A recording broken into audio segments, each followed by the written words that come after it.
সবচেয়ে ইজি রান্নাগুলোর মধ্যে একটা হচ্ছে লাউ দিয়ে রুই মাছের তরকারি। তো আজকে আপনাদের সাথে আমি এই মজার রেসিপিটি শেয়ার করব। তো রান্নার জন্য আমি প্রথমে এই ছোট লাউটি নিয়ে নিয়েছি। তো এখন আমি লাউয়ের খোসা ছাড়িয়ে নিব। আপনারা চেষ্টা করবেন লাউয়ের খোসাটা খুব মোটা করে কেটে নিতে, না হলে রান্নার সময় খোসার অংশটুকু খুব শক্ত থেকে যাবে। তো ধুয়ে আমি এভাবে কেটে নিয়েছি। তো রান্নার জন্য আমি এই মাছগুলো নিয়ে নিয়েছি। এখন আমি মাছটাকে ভাজার জন্য মশলা মাখিয়ে নেব। দিয়ে দিচ্ছি 1 চা চামচ হলুদের গুঁড়া, মরিচের গুঁড়া আর সামান্য লবণ। মশলা মেখে রেখে দেওয়ার কোনো প্রয়োজন নেই, এগুলো সাথে সাথেই ভাজা যাবে। একটা প্যানে তেল গরম করে মাছগুলোকে ভেজে নিচ্ছি। প্রতি সাইড 10 মিনিট করে আমি এভাবে ভেজে নিচ্ছি। এখন মাছ রান্নার জন্য একটা হাঁড়িতে তেল গরম করে নিচ্ছি। দিয়ে দিচ্ছি পেঁয়াজ কুচি। এবার পেঁয়াজগুলোকে 5 মিনিটের মতো ভেজে নেব। তারপর দিয়ে দিচ্ছি সামান্য পানি, যাতে পেঁয়াজ বা মশলাটা পুড়ে না যায়। দিয়ে দিচ্ছি 1 চা চামচ হলুদের গুঁড়া, 1 চা চামচ মরিচের গুঁড়া, 1 চা চামচ ধনিয়ার গুঁড়া, 1 চা চামচ জিরার গুঁড়া আর দিয়ে দিব 1 চা চামচ কারি পাউডার। এবার মশলাগুলোকে 2 মিনিট কষিয়ে এর মধ্যে কেটে রাখা লাউগুলো দিয়ে দেব।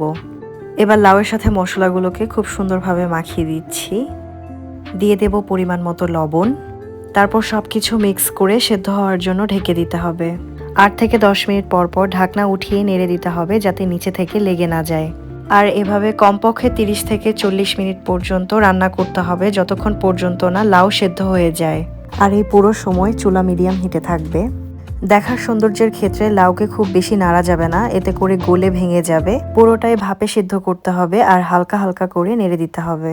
তবে অবশ্যই যতক্ষণ পর্যন্ত লাউ সেদ্ধ না হচ্ছে ততক্ষণ পর্যন্ত পানি ব্যবহার করা যাবে না। আমি লাউগুলোকে ঘন্টাখানেকের মতো সিদ্ধ করে নিয়েছি, কিন্তু আস্ত লাগার কারণ হচ্ছে আমি এটাকে কম নেড়েছি। আর এই পর্যায়ে আমি গরম পানি অ্যাড করে দিচ্ছি। আর আমি এখানে 4 কাপ গরম পানি ব্যবহার করছি। আপনারা লাউয়ের পরিমাণ অনুযায়ী পানি ব্যবহার করতে পারেন, তবে এক্ষেত্রে গরম পানি ব্যবহার করলে সবচেয়ে ভালো হয়। পানি দেওয়ার পরে যখন পানি এরকম বলক আসবে, তখন আমি অ্যাড করে দিচ্ছি মাছগুলো। দিয়ে দিচ্ছি 3টা কাঁচামরিচ। আপনারা ঝাল বেশি খেলে পরিমাণ বাড়িয়ে দেবেন। এবার চুলার হিট ফুল ফ্লেমে দিয়ে আমি আরও 20 থেকে 30 মিনিটের মতো জাল দেব। লাউ তরকারির ক্ষেত্রে সবচেয়ে ইম্পর্ট্যান্ট বিষয় হচ্ছে যত বেশি জাল তত বেশি মজা।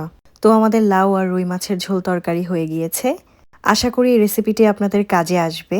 যদি রেসিপিটি ভালো লেগে থাকে তাহলে অবশ্যই আমার চ্যানেলে সাবস্ক্রাইব করবেন।